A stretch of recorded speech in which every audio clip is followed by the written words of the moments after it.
The moment my office server went dark, I knew something was wrong.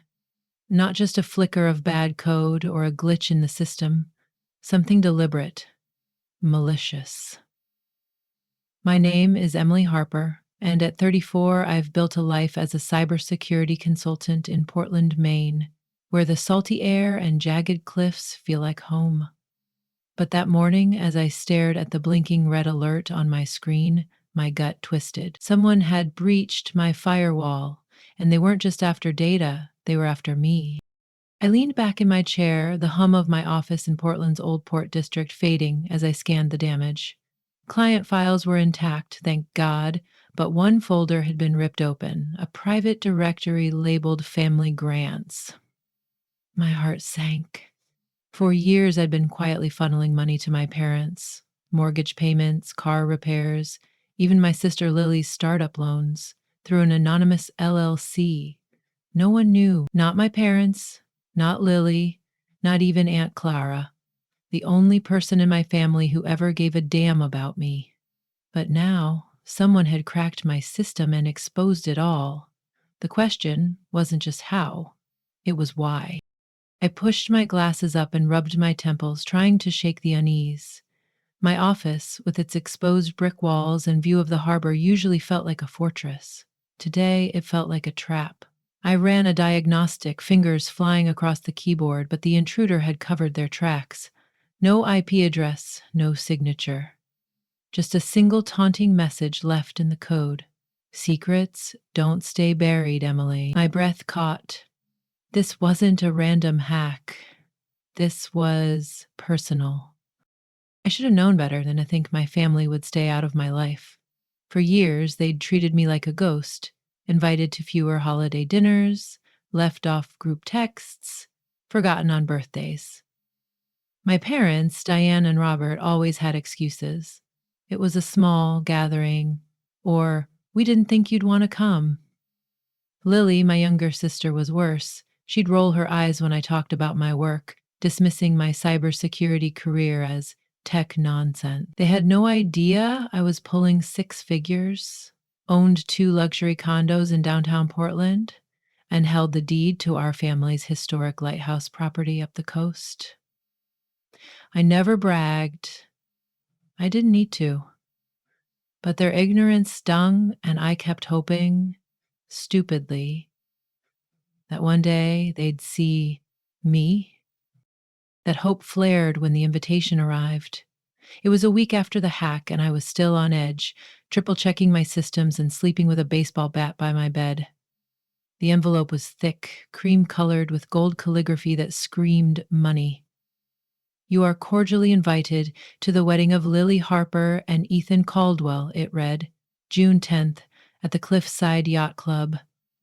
Ah, my hands trembled as I traced the words. Lily's wedding. A chance to finally belong. For the first time in years, I felt like they wanted me there. I threw myself into preparations like a woman possessed. I spent hours at a boutique in the Arts District, trying on dresses until I found the perfect one. A sapphire gown that hugged my curves and made me feel like I could walk into that yacht club and own the room. I ordered a custom gift for Lily and Ethan, a hand-carved wooden map of Maine's coastline, their initials etched at the spot where they'd met. I booked a hair appointment, got a manicure, even practiced my smile in the mirror. For once, I wasn't the invisible sister. I was Emily Harper, and I was going to show up. But the universe had other plans. 2 days before the wedding, I was driving to a client meeting up Route 1, the ocean glittering to my right when my car lurched. The brake pedal went soft, then useless. My heart slammed against my ribs as the SUV veered toward the cliff's edge, tires screeching on the asphalt. I yanked the wheel hard, swerving into the opposite lane, narrowly missing a guardrail. A horn blared as an oncoming truck swerved. I slammed on the emergency brake, my car shuddering to a stop inches from the drop. For a moment, I just sat there, hands shaking, the roar of the waves below drowning out my ragged breaths. I called my mechanic, expecting him to say it was wear and tear. "Emily, he said, his voice tight. Someone tampered with your brake line. It was cut clean. My stomach dropped. Sabotage. I told myself it was impossible. Who would want to hurt me? But the hack, the message, the breaks. It was too much to ignore. I drove home on edge, checking my rearview mirror, my mind racing. Was this about the wedding? Did someone not want me there? I needed to clear my head, so I headed to Aunt Clara's seaside cottage in Cape Elizabeth. Clara was the only one who ever saw me, who asked how I was and actually listened. Her cottage smelled of lavender and old books, with windows that framed the Atlantic like a painting. I burst through her door grinning, the wedding invitation clutched in my hand. Clara, I can't wait for tomorrow, I said, hugging her tight. Lily's wedding, it's going to be perfect. But Clara's face froze, her eyes, usually warm, flickered with something like guilt. Emily, sit down, she said, her voice low. My smile faltered. She led me to the living room, where a USB drive sat on her coffee table, plugged into her laptop. I didn't want you to find out like this, she said, clicking open a folder. Photos flooded the screen. Lily in a white gown, Ethan in a tuck, my parents beaming, fairy lights strung across a yacht club deck. The date stamp on the photos read June 3rd, last week. My knees buckled. I sank onto the couch, the invitation slipping from my hand. What is this? I whispered, though I already knew. Clara's hands trembled as she reached for mine. The wedding was last weekend, Emily. They sent you a fake invitation. It was deliberate. Her voice cracked. They didn't want you there. The room spun. I stared at the photos. Lily laughing, my mother toasting, my father dancing, all of them radiant, all of them together, without me. Clara explained how she'd found the USB drive in her mailbox, left anonymously as if someone wanted her to break the news. I tried to call you, she said. I couldn't find the words. They mocked you, Emily. Lily said you'd ruin the vibe. Your parents went along with it. I wanted to scream, to cry, to tear the photos apart. Instead, I sat there, numb, as the truth sank in. My family hadn't just forgotten me. They'd orchestrated a lie to keep me away, to humiliate me. And someone who knew enough to hack my office, to cut my brakes, wanted me to know it. I grabbed my keys, ignoring Clara's pleas to stay. I have to see them, I said, my voice hollow. I need to hear it from them. As I drove to my parents' cliffside mansion in Falmouth, my phone pinged. An anonymous email sent from a burner account. Keep your money, Emily, or your secrets go public. My blood ran cold. The hack, the breaks, now this. Whoever was behind it knew everything. I gripped the wheel, my mind a storm of rage and fear. Was it Lily? Ethan? Someone else entirely? I didn't know, but I was done being their pawn. The mansion loomed ahead, its windows glowing against the dusk. I parked crookedly, my heart pounding, and stormed inside without knocking. Laughter spilled from the living room. My parents, Lily, Ethan, all sprawled on leather couches, a laptop open to wedding videos. The sound died as they saw me. For a moment, no one moved. Emily, my mother Diane said, her voice sharp with surprise. What are you doing here? I held up the invitation, my hand shaking. I went to Clara's. I saw the photos. The wedding was last week. My voice cracked, but I didn't care. Why? Why would you do this? Lily leaned back, her lips curling into a smirk. Oh, Emily, don't make this a thing. We didn't want your awkward vibe ruining my day. You're always so intense. She shrugged like it was nothing. Ethan avoided my eyes, fiddling with his glass. My mother sighed, setting down her wine. You're a shadow, Emily. You drag us down. We wanted one perfect day without you hovering. I turned to my father, Robert, waiting for him to say something, anything. He stared at the floor, silent. The weight of their words crushed me, but it was Lily's next line that broke me. Just take the hint, she said, her voice cold. We don't want you here. I stood there, frozen, as the truth crystallized. My family didn't just exclude me, they despised me. I'd spent years trying to earn their love, pouring money into their lives, hoping for a scrap of acknowledgement, and this was my reward: a fake invitation, a cruel joke, and a knife in my back. I turned to leave, but a flicker of movement outside the window stopped me. A shadow, too quick to catch. My pulse spiked. That night, when I got home, my security system was fried, a power surge that left my cameras dead. As I locked my doors, I heard soft, deliberate footsteps on the porch. Someone was out there, watching me. I clutched my phone, Clara's number on speed dial, and realized this was bigger than a family betrayal. Someone had hacked my life, tampered with my car, and now they were closing in. The question wasn't just who, it was what they wanted. And as I stood in the dark, the ocean roaring in the distance, I knew one thing for sure: I wasn't going down without a fight. The air in my Portland apartment felt heavy, like the weight of my family's betrayal had seeped into the walls. I stood by the window staring at the harbor lights, my phone buzzing relentlessly on the counter. Another anonymous email. "You can't hide, Emily. Pay up or everyone knows." My fingers hovered over the screen, itching to trace the sender, but I knew better. Whoever was behind the hack was good, too good. They'd burrowed into my life, exposing my secret payments to my family. And now they were tightening the noose. But I wasn't the same Emily Harper who'd begged for a seat at their table. I was done playing their game. That night, I made a choice. Not revenge, but something fiercer. I was reclaiming my life, cutting every tie that tethered me to their poison. No more anonymous grants to my parents' mansion. No more bailing out Lily's failing startup. I'd been their invisible bank for years, and they'd repaid me with a fake wedding invitation and a smirk. Enough was enough. The next morning, my world started to crack. I was in a meeting with a major client, a tech firm in Boston, when their CEO leaned forward, his eyes cold. "Emily, we've got a problem. Our project specs leaked online last night. Our competitors are circling. If this traces back to you, we're suing." My stomach lurched. A leak? Impossible. My systems were ironclad, audited weekly.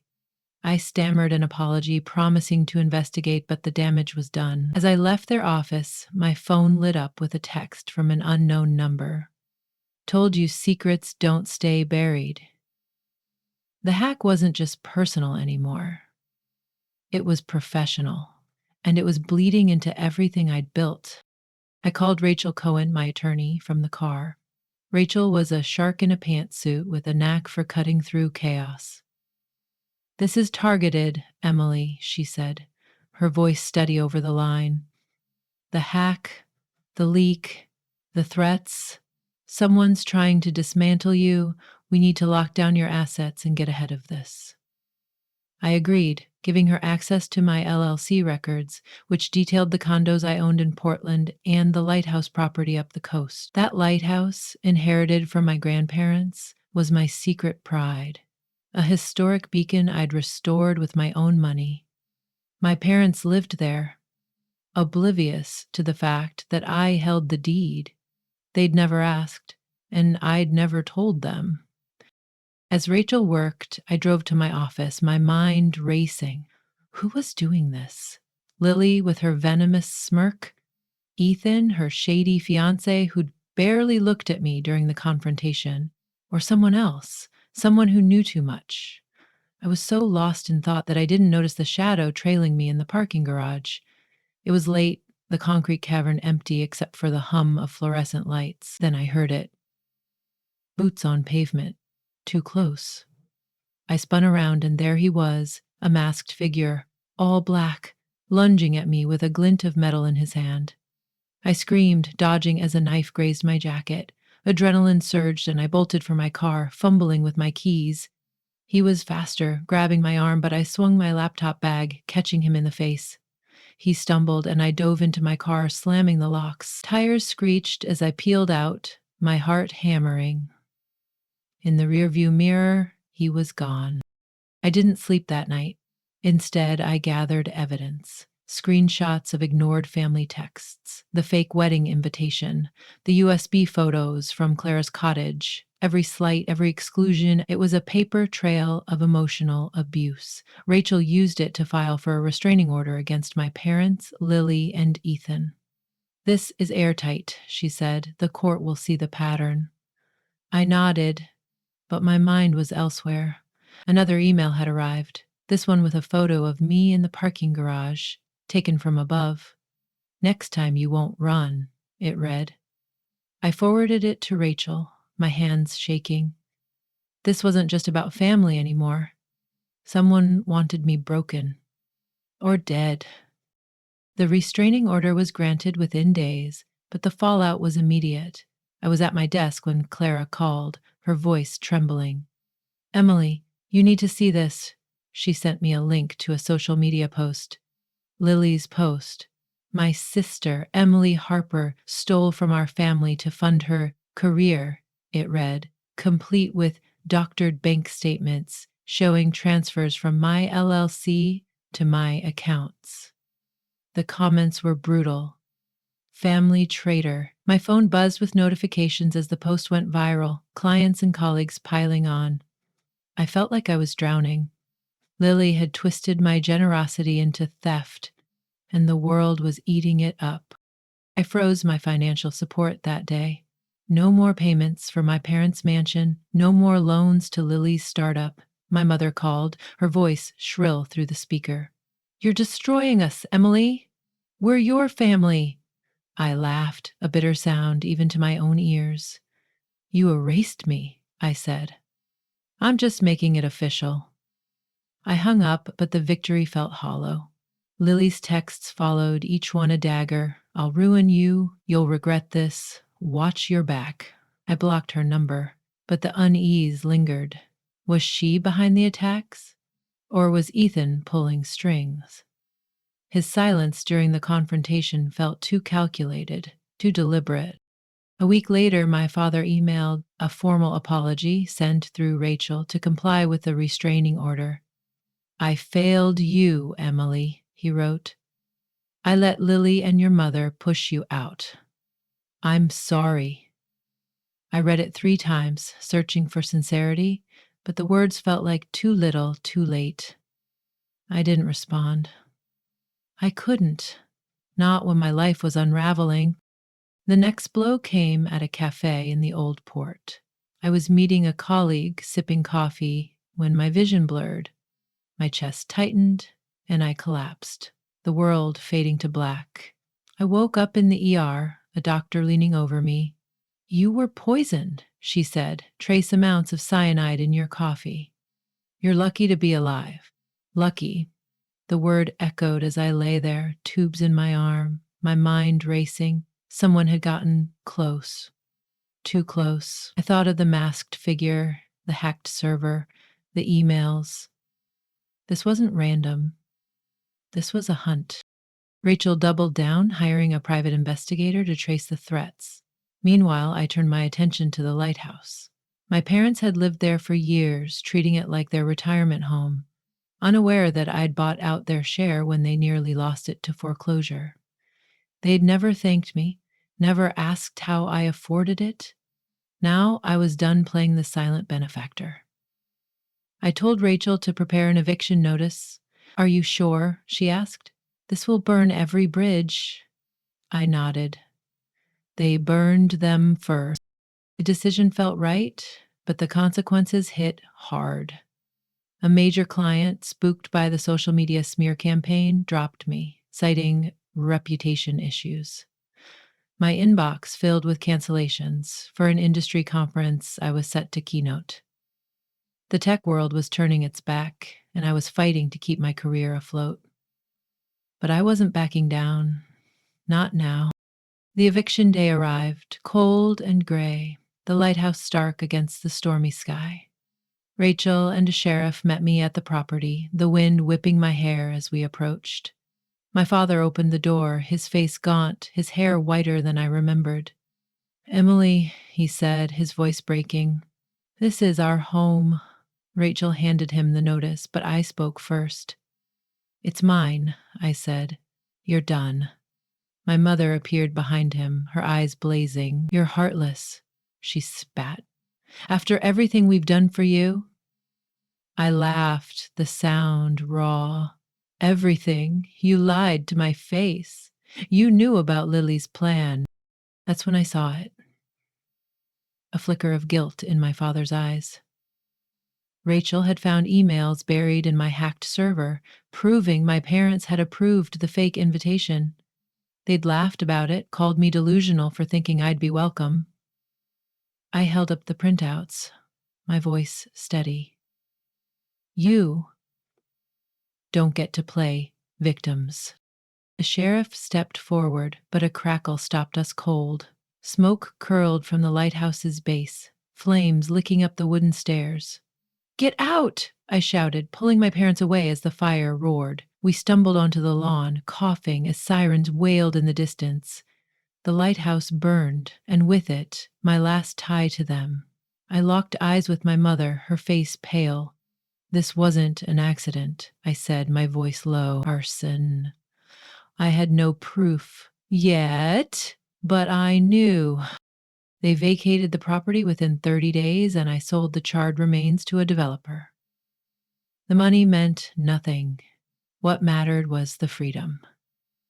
But freedom came at a cost. The conference shunning was just the start. Clients whispered, colleagues distanced, and my name became a cautionary tale. I was fighting a war on two fronts, one against my family, one against an unseen enemy. Months later, my parents appeared at my office, a ghost of their former selves. They were homeless, living in a shelter, their clothes threadbare. "You've always saved us, Emily," my mother pleaded, tears in her eyes. "Please." I looked at them, the people who'd called me a shadow, and felt nothing. "I'm not your family," I said. "You made that clear." They left, defeated, but the encounter shook me. Clara's words echoed, "You don't owe them, Emily. You owe yourself." Then came the bombshell. Ethan left Lily, spilling her secrets to Clara. Lily had lied about the stolen funds, fabricated the bank statements, and spread the smear campaign. She was spiraling, jobless, facing fraud charges for embezzling from her startup. I didn't feel vindicated, just empty. Lily's downfall wasn't my victory. It was her reckoning. But the real mystery lingered. In my hacked server, I'd found an encrypted file buried deep. I hadn't cracked it yet, but its existence gnawed at me. Was it the key to the attacks?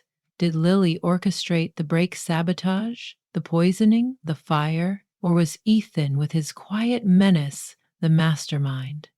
I didn't know, but I was close, closer than they realized. As I sat in my office, Clara's voice on the phone grounding me, I felt a shift. I was no longer the girl who begged for love. I was Emily Harper, and I was building a life they couldn't touch. But the encrypted file, the shadow in the garage, the fire, they were still out there, waiting, and I was ready to face them.